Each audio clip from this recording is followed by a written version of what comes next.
Good morning mga bishes. Ayun nga no mga besh.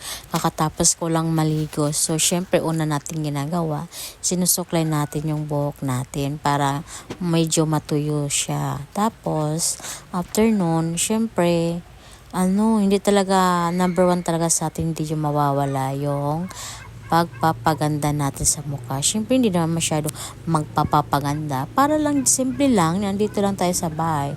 Siyempre, magto-toner muna tayo bago tayo maglalagay ng cream. Siyempre, pag nagpapaganda tayo, sama na natin yung lip, no?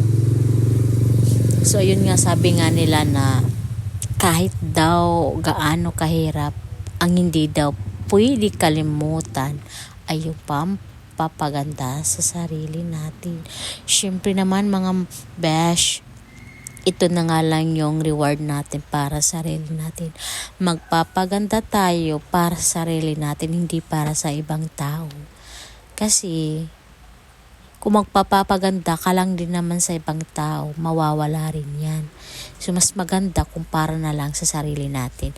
So, yun nga no, pag naliligo pala ako, tinatanggal ko yung hikaw ko. Tapos, binabalik ko then after ko maligo.